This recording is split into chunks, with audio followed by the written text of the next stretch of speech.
Let's go straight to Lucas Tomlinson with more on those tariffs imposed while we were all sleeping. Good morning, Lucas.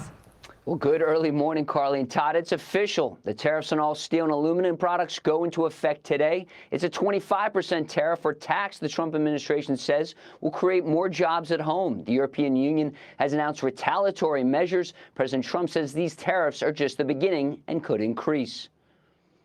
They don't want to pay 25% or whatever it may be. It may go up higher, maybe go up higher. Look, the higher it goes, the more likely it is they're going to build. And ultimately, the biggest win is not the tariff. That's a big win. That's a lot of money. But the biggest win is if they move into our country and produce jobs. That's a bigger win than the tariffs themselves.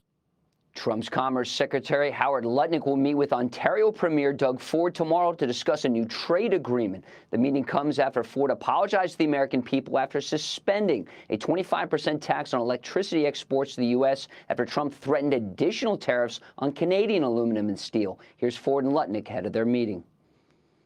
I thought this was the right decision. They understand how serious we are. We have both agreed, let cooler heads prevail.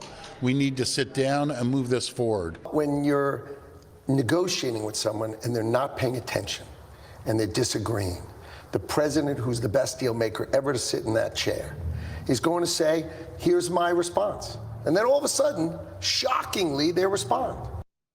Now, today, President Trump will welcome Ireland's prime minister at the White House today. He's the first European leader to visit the White House since Ukraine's president visited the Oval Office. Now, the Irish government has been a fierce critic of Israel and led the International Criminal Court case against Israeli Prime Minister Benjamin Netanyahu, leading the Israeli government to close its embassy in Dublin, guys. So, Carly, maybe keep that body language expert around for this meeting in the Oval Office. It could be very beneficial.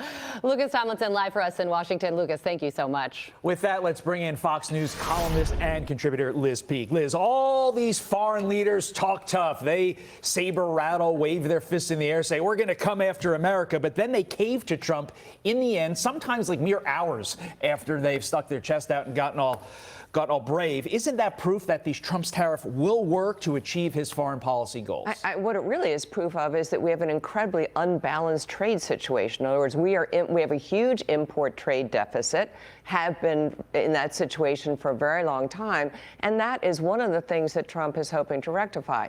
Also, we're paying what? We're getting $90 billion a year in tariffs from other countries. We're paying hundreds of billions of dollars in tariffs to other countries. So he wants to level the playing field. I think that is a big part of it, and I think he's going to continue for that reason. The second thing is he wants the revenues. He wants to lower taxes and spur manufacturing coming home. And here's the thing that really nobody's talking about. In the past, this would have been an impossible quest, right? Manufacturing's gone down for 22 months in a row up until Trump was elected, and then it began to inch higher.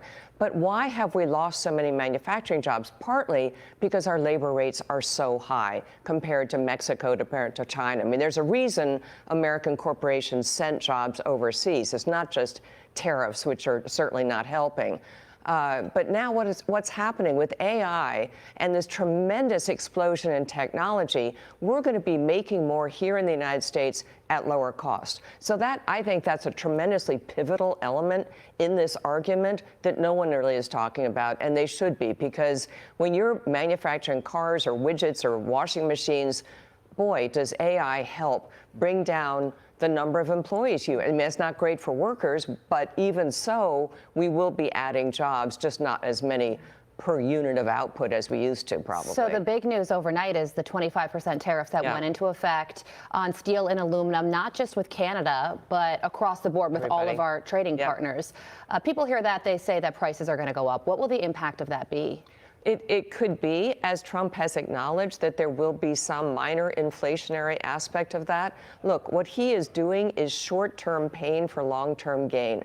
And he was totally right. I think one of the most powerful things he said recently was, we are working in this country quarter to quarter. And if you ever have talked to a Chinese businessman or politician, they literally do look 100 years ahead. Wall Street always says, oh, this is terrible. We have to have a long-term view. Now we're taking a long-term view and they're going nuts. So there may be some bump up in inflation, but I also think over the next year, we're going to see trade deals. For example, we should have a trade deal with the UK. There's no reason why they should be tariffing our products and we should be tariffing theirs, right? That seems like a layup. And my guess is, hopefully, over the next year, we're going to negotiate down some of these tariffs in return for better treatment for U.S. companies. Well, the USMCA, sorry, Todd, trade deal was just announced that it's going to be renegotiated. It was scheduled to be. Yeah, but that could lead to some stability here. Absolutely. I mean, if we begin to, for example, attack the tariffs that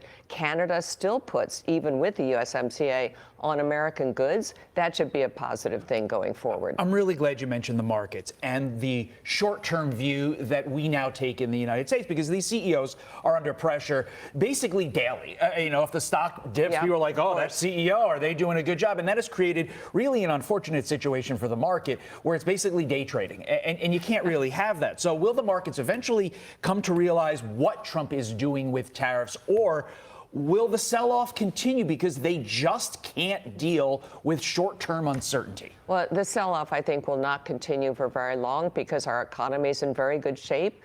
Corporate earnings are in very good shape. Look, CEOs came into this year, and as of a month into the year, they were the most confident they've been in 3 years. Why?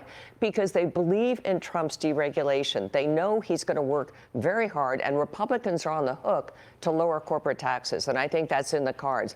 But just generally speaking, after 4 years of a Biden White House, where you had this tsunami of new rules and regulations, all by AutoPen, coming out and impacting corporate profits. I think this is a very welcome turnaround. So, look, I think markets will get used to this. And by the way, there's some pretty good news things out here, right? We may have a ceasefire in Ukraine. That's got to be positive, not just for our markets, but for Europe. I mean, that's a big deal for everybody. So I think there are things that are coming out. We'll see what the CPI looks like.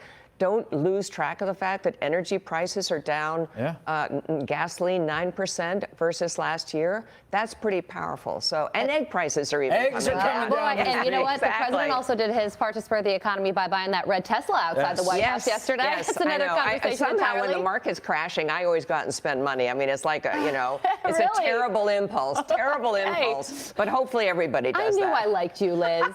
Thank you so much for joining us. Great Thanks for insight having there. me.